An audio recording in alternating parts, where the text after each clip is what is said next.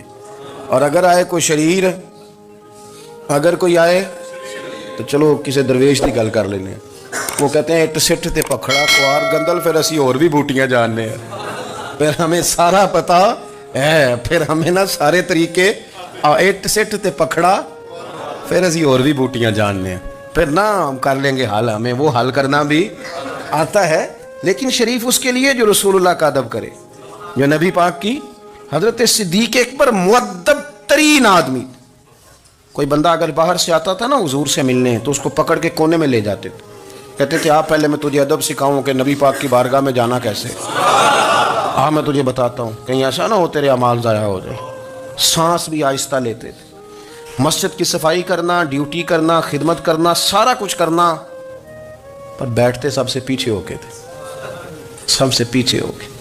یہ بھی ان کا یہ اعزاز تھا، پیچھے ہٹ کے بیٹھنا. کوئی ایسا کام نہ کرنا جس سے لوگوں کو پتہ چلے کہ نہیں نمبر میرا ہے. پیچھے ہٹ کے بیٹھنا، پیچھے پیچھے رہنا. اپنے وہ شہرت سے بچنے والا پیچھے پیچھے رہتا ہے اور جی چاہتا ہے ساری غزلیں اس ظالم کے نام کرے.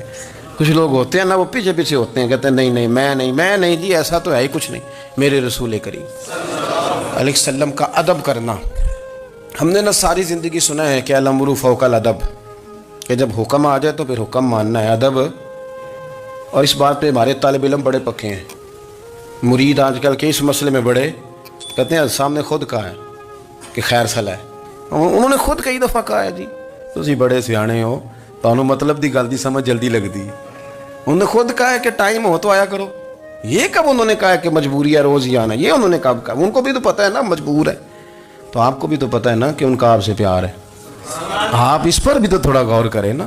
لیکن ہم مرضی کا وہ ایک آدھ فکرہ نا، مرضی کا. وہ ایک طالب علم یہاں سے گیا تو میرا دل نہیں تھا جائے، تو وہ کہنے لگا جی مجھے حضرت صاحب نے خود کہا ہے، حضرت صاحب نے خود کہا. میں پوچھ کے آیا ہوں. تو جو ہمارے کچھ سنگی تھے بیچ میں پیار والے، وہ کہنے لگے آندہ میں پوچھ کے آیا. میں کیا آندہ وہ بھی ٹھیک ہی ہے. تو انہوں ساکھیا سی میں جاما تو میں انہوں کی آندہ. میری بات کی سمجھ آئی ہے نا جی. جب ارادہ ہوا تو پھر ابے کو منا کے بھی آ گئے. جب ارادہ ہوا تو ابا جی کو میں نے جانا ہے بزرگوں کے پاس ملنے جانا ہے. اور جب ارادہ نہ ہوا تو کہنے لگے حضرت صاحب نے خود فرمایا ہے کہ ابا راضی ہوگا تو اللہ راضی ہوگا. چھٹی مرضی کا ہے نا مزاج، تو مرضی کی کہانی. تو میں الحمدللہ مجھے تھوڑا سا پتہ ہے، ویسے بھی اپنے بال بچے کا پتہ ہوتا ہے. ہیں جی کی آندے نے پیداندے نہیں کہ جی دے سال ہی وے کی دے نے. مجھے بھی پتہ ہوتا ہے کہ آج کہاں کہاں کس کس انداز میں کیا کیا کہانی ہے، کہاں کہاں کیا سٹوری ہے. تو کبھی کبھی یہ سارا پیار ہی ہے، یہ بھی سارا اس میں بھی پیار ہی ہے. پتہ چل جاتا ہے کہ کل کہاں سے بات کر رہا تھا اور آج بات کہاں کر رہا ہے. یہ اپنا اپنا مزاج ہوتا ہے نا، اپنی طبیعت کے مطابق چلنا ہے. سنا یہی ہے کہ الامر فوق الادب، کہ جب حکم مل جائے تو پھر ادب نہیں کرنا، پھر حکم پہ. اور حضرت صدیق اکبر نے نرالا ہی کام کیا. حضور سید عالم صلی اللہ علیہ وسلم ایک صلح کرانے گئے، فرمایا میں دیر سے آیا تو جماعت کرا لینا. عصر کی نماز کا وقت ہو گیا. سیدنا بلال حبشی نے اقامت پڑھ دی. صدیق اکبر مصلی پہ کھڑے ہو گئے. اتنی دیر میں حضور بھی آ گئے. نماز میں لقمہ وہ دے گا جو نماز میں شامل ہو. ٹوٹیوں پہ کھڑا بندہ لقمہ نہیں دے گا. پہلے وہ آ کے اللہ اکبر کہے شامل ہو پھر لقمہ دے. حضور آئے، صحابہ نے ہاتھوں پہ ہاتھ مارنے شروع کیے، اطلاع کر رہے ہیں کہ لوگوں حضور آ گئے. سرکار اگلی صف کے قریب پہنچے تو جناب صدیق اکبر نماز پڑھا رہے تھے. نماز لوگ تو بغیر نماز کے ادب کرنے پر اعتراض کرتے ہیں. میں بخاری شریف کی حدیث پیش کر رہا ہوں، نماز پڑھا رہے تھے. انہیں پتہ چل گیا نا حضور آئے ہیں تو ایک قدم نماز سے پیچھے ہٹا لیا. نماز پڑھا کہ میں تے ول ویکھاں، او مینوں کعبہ بھول گیا آئی. ہن بھول گئیاں نہیں سب صوم صلاتاں، اکو یار دا فکر پیا آئی. حضرت صدیق اکبر نے ایک قدم پیچھے ہٹایا تو حضور نے فرمایا ابو بکر پڑھاؤ نماز. پھر دوسرا قدم پیچھے ہٹایا تو فرمایا پڑھاؤ نماز. تیسرا قدم پیچھے ہٹایا. ہم نے آج تک یہی سنا ہے کہ حکم ہو جائے تو حکم ماننا ہے، ادب.